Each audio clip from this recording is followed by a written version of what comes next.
Football ചരിത്രം നമ്മെ പല കാര്യങ്ങളും പഠിപ്പിച്ചിട്ടുണ്ട്.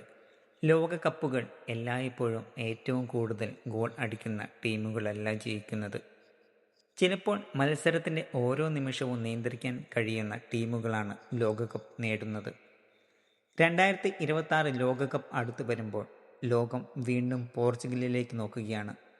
എല്ലാവരും ഒരേ സ്വരത്തിൽ പറയുന്നു, ഇത് ക്രിസ്ത്യാനോ റൊണാൾഡോയുടെ അവസാന ലോകകപ്പ് ആണെന്ന്. ഒരു പക്ഷേ അതിലും വലിയൊരു ചോദ്യം ഇനിയുണ്ട്. ഇത്തവണ പോർച്ചുഗലിന് ലോകകപ്പ് നേടിക്കൊടുക്കാൻ പോകുന്നത് ആരാണ്? ഒരു രാത്രി ലിസ്ബണിലെ ഒരു ചെറിയ വീട്ടിൽ ഭിത്തിയിൽ റൊണാൾഡോയുടെ ചിത്രം നോക്കി നിൽക്കുന്ന ഒരു കുട്ടി തൻ്റെ അച്ഛനോട് ചോദിച്ചു, നമ്മൾ ശരിക്കും ലോകകപ്പ് ജയിക്കുമോ? ആ അച്ഛൻ കുറച്ചു നേരം നിശബ്ദനായി. 2004 കണ്ണുനീർ അവൻ ഓർത്തു, 2006 നിരാശ ഓർത്തു, 2002 മൊറോക്കോ തോൽവി ഓർത്തു. ശേഷം പതുക്കെ പറഞ്ഞു, ഇത്തവണ നമ്മുടെ സ്വപ്നം ഒരു മനുഷ്യൻ്റെ കാലുകളിൽ മാത്രമല്ല ഉള്ളത്, ഒരു മിഡ്ഫീൽഡിൻ്റെ ഹൃദയത്തിൽ കൂടിയാണ്. കാരണം പോർച്ചുഗലിൻ്റെ ചരിത്രം വെറും വിജയങ്ങളുടെ കഥയല്ല, അത് കാത്തിരിപ്പിൻ്റെ കഥയാണ്. യുസേബിയോയുടെ കണ്ണുനീർ, ലൂയിസ് ഫിഗോയുടെ സ്വപ്നങ്ങൾ, ക്രിസ്ത്യാനോ റൊണാൾഡോയുടെ പോരാട്ടം. ഒരു രാജ്യം മുഴുവൻ വർഷങ്ങളായി ഒരേ ഒരു കാഴ്ച കാണാൻ കാത്തിരിക്കുകയാണ്. അതെ, ലോകകപ്പ് ട്രോഫിക്ക് വേണ്ടി, പോർച്ചുഗൽ ക്യാപ്റ്റൻ്റെ കൈകളിൽ ഉയർന്ന ആ നിമിഷത്തിന് വേണ്ടി. പക്ഷെ അത്തരമൊരു നിമിഷം സൃഷ്ടിക്കാൻ ഗോളുകൾ മാത്രം മതിയാകില്ല. മത്സരം നിയന്ത്രിക്കുന്ന മനുഷ്യർ തന്നെ വേണം. അവിടെയാണ് ഈ മിഡ്ഫീൽഡിൻ്റെ കഥ തുടങ്ങുന്നത്. സ്റ്റേഡിയത്തിൽ 80,000 ആരാധകർ നിലവിളിക്കുന്നു, എതിരാളികൾ ആക്രമിക്കുന്നു, സമ്മർദ്ദമുയരുന്നു. എന്നാൽ അവിടെ ഒരു മനുഷ്യൻ മാത്രം ശാന്തനാണ്. അതെ, വിറ്റീനിയ. അദ്ദേഹം പന്ത് സ്വീകരിക്കുന്നു, തല ഉയർത്തി ചുറ്റുമൊന്ന് നോക്കുന്നു. കളി മുഴുവൻ അദ്ദേഹത്തിൻ്റെ കണ്ണുകളിൽ പ്രതിഫലിക്കുന്നത് പോലെ നമുക്ക് തോന്നും. അദ്ദേഹം ഗോൾ അടിക്കേണ്ടതില്ല, അസിസ്റ്റ് നൽകേണ്ടതില്ല, കാരണം അതിലും വലിയൊരു കാര്യം ചെയ്യുന്നു, കളിയുടെ കഥ എഴുതുന്നു. ഒരു ഓർക്കസ്ട്രയെ നിയന്ത്രിക്കുന്ന സംഗീതജ്ഞനെ പോലെ പോർച്ചുഗലിൻ്റെ ഋതം നിയന്ത്രിക്കുന്നത് വിറ്റിയേനിയാണ്. അദ്ദേഹത്തിൻ്റെ പക്കൽ ഒരു 21 വയസ്സ് പ്രായമുള്ളൊരു പയ്യനുണ്ട്, ജോവോ നെവസ്. അവൻ്റെ ഹൃദയത്തിൽ കത്തുന്നത് ഒരു യോദ്ധാവിൻ്റെ തീയാണ്. ഓരോ ടാക്കിളും, ഓരോ സ്പ്രിൻറ്റും, ഓരോ പ്രസ്സിങ്ങും ഒരു സന്ദേശം നൽകുന്നു, ഈ ലോകകപ്പ് ഞങ്ങളിൽ നിന്ന് ആരും എളുപ്പത്തിൽ കൊണ്ടുപോകില്ല എന്ന്. ഒരു എതിരാളി പന്തുമായി മുന്നോട്ട് വരുന്നു, ജോവോ നെവസ് അവൻ്റെ മുന്നിൽ നിൽക്കുന്നു. ആ നിമിഷം തോന്നും, ഒരു മനുഷ്യനല്ല, ഒരു മതിലാണ് അവിടെ നിൽക്കുന്നതെന്ന്. എന്നാൽ ചില കളിക്കാർ ഫുട്ബോൾ കളിക്കും, എന്നാൽ ചില കളിക്കാർ ഫുട്ബോൾ മനസ്സിലാക്കും. അത്തരത്തിൽ ഫുട്ബോൾ സൃഷ്ടിക്കുന്ന ഒരു പോർച്ചുഗൽ മാന്ത്രികനാണ് ബെർണാഡോ സിൽവ.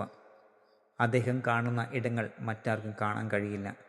അദ്ദേഹം ചിന്തിക്കുന്ന പാസുകൾ മറ്റാർക്കും ചിന്തിക്കാൻ കൂടി കഴിയില്ല. ഒരു നിമിഷം മതി, ഒരു സ്പർശനം മതി ഡിഫൻസ് പിളരാൻ, സ്റ്റേഡിയം പൊട്ടിത്തെറിക്കാൻ. കമൻറ്റേറ്റർ പലപ്പോഴും ചോദിച്ചു പോകുന്ന ഒരു ചോദ്യം, അദ്ദേഹം എങ്ങനെ ആ ഒരു സ്പേസ് കണ്ടു എന്ന്. കാരണം ബെർണാഡോ സിൽവ മറ്റുള്ളവരെക്കാൾ ഒരു നിമിഷം മുന്നിലാണ് ജീവിക്കുന്നത്.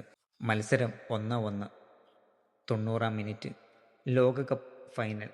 ലോകം മുഴുവൻ ശ്വാസം പിടിച്ചു നോക്കുന്നു. അപ്പോൾ ഒരു മനുഷ്യൻ പന്ത് സ്വീകരിക്കുന്നു. ഒരു നിമിഷം, ഒരു തീരുമാനം, ഒരു പാസ്, അത്രമാത്രം ഗോൾ ആകുന്നു. അത്രമാത്രം ക്രിസ്ത്യാനോ റൊണാൾഡോ ഗോളടിക്കുന്നു. സ്റ്റേഡിയം പൊട്ടിത്തെറിക്കുന്നു. ഒരു നിമിഷം കൊണ്ട് മത്സരം മാറ്റിമറിക്കാൻ കഴിയുന്ന മനുഷ്യൻ. അദ്ദേഹത്തിൻ്റെ ലോങ് പാസുകൾ, കില്ലർ പാസുകൾ, ഷൂട്ടിംഗ്, ലീഡർഷിപ്പ് എല്ലാം ലോകോത്തര നിലവാരത്തിൽ. ലോകകപ്പ് യോഗ്യതാ മത്സരങ്ങളിൽ ഹാട്രിക് നേടി ടീമിനെ ലോകകപ്പിലേക്ക് നയിച്ച താരം കൂടിയാണ് ബ്രൂണോ ഫെർണാണ്ടസ്. റൊണാൾഡോ ഗോൾ അടിക്കുകയാണെങ്കിൽ ആ പന്ത് അദ്ദേഹത്തിൻ്റെ കാലിലേക്ക് എത്തിച്ചേരാനുള്ള സാധ്യത ഏറ്റവും കൂടുതൽ ബ്രൂണോയ്ക്കാണ്. ചില കളിക്കാർ അവസരങ്ങൾ കാണും, എന്നാൽ ബ്രൂണോ അവസരങ്ങൾ സൃഷ്ടിക്കും. എതിരാളികൾ കാണാത്ത ഇടങ്ങൾ കാണാനും മറ്റാർക്കും ചിന്തിക്കാനാകാത്ത പാസുകൾ നൽകാനും കഴിയുന്ന അസാധാരണ കഴിവാണ് അദ്ദേഹത്തിൻ്റെ ഏറ്റവും വലിയ ശക്തി. പോർച്ചുഗലിൻ്റെ ആക്രമണ നിരയിൽ പല ഗോളുകളുടെയും തുടക്കം തന്നെ ബ്രൂണോയുടെ ചിന്തയിൽ നിന്നാണ് ആരംഭിക്കുന്നത്. എന്നാൽ എല്ലാ സൈന്യങ്ങൾക്കും ഒരു ജനറൽ വേണം. ഈ പോർച്ചുഗൽ ടീമിൻ്റെ ജനറലാണ് റൂബൻ നെവസ്. അദ്ദേഹം അധികം സംസാരിക്കില്ല, അധികം ആഘോഷിക്കില്ല, എന്നാൽ അദ്ദേഹം എല്ലാം കാണുന്നുണ്ട്, എല്ലാം വായിക്കുന്നുണ്ട്. ഒരു ചെസ് മാസ്റ്റർ പോലെ. കളിയുടെ അടുത്ത നീക്കം മുൻകൂട്ടി അറിയുന്ന മനുഷ്യൻ. സമ്മർദ്ദ നിമിഷങ്ങളിൽ പോർച്ചുഗലിൻ്റെ ഹൃദയമിടിപ്പ് ശാന്തമാക്കുന്നത് അദ്ദേഹമാണ്. അവസാനം സാമുവൽ കോസ്റ്റ. ഫുട്ബോൾ ലോകം അധികം സംസാരിക്കാത്ത പേര്. പക്ഷേ ഓരോ വിജയത്തിന് പിന്നിൽ ഇത്തരമൊരു മനുഷ്യൻ ഉണ്ടാകും. വീഴും, എഴുന്നേൽക്കും, വീണ്ടും പോരാടും. കാരണം ചിലപ്പോൾ ചരിത്രം എഴുതുന്നത് നായകനല്ല, നായകനെ സംരക്ഷിക്കുന്നവനാണ്. അങ്ങനെ വിറ്റീനെ കളിയെ നിയന്ത്രിക്കുന്നു. ജോവൻ നെവസ് യുദ്ധം ചെയ്യുന്നു. ബെർണാഡോ മാജിക് സൃഷ്ടിക്കുന്നു. ബ്രൂണോ അവസരങ്ങൾ ഉണ്ടാക്കുന്നു. റൂബൻ നെവസ് സമാധാനം നൽകുന്നു. സാമുവൽ ആത്മാവ് ആകുന്നു. ഇവരൊക്കെ ഒരുമിച്ച് മൈതാനത്ത് ഇറങ്ങുമ്പോൾ അതൊരു മിഡ്ഫീൽഡല്ല, ഒരു സാമ്രാജ്യമാണ്. ഒരു സ്വപ്നത്തിൻ്റെ അടിത്തറയാണ്. ഒരു രാജ്യത്തിൻ്റെ പ്രതീക്ഷയാണ്.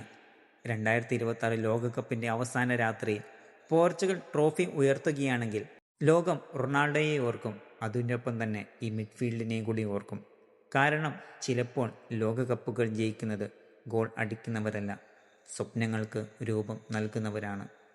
ഒരുപക്ഷെ 2026 പോർച്ചുഗലിൻ്റെ നൂറ്റാണ്ടുകളായുള്ള സ്വപ്നം യാഥാർത്ഥ്യമാകുകയാണെങ്കിൽ അതിൻ്റെ കഥ തുടങ്ങിയത് ആക്രമണ നിരയിൽ മാത്രമായിരിക്കില്ല, മിഡ്ഫീൽഡിൽ നിന്നായിരിക്കും.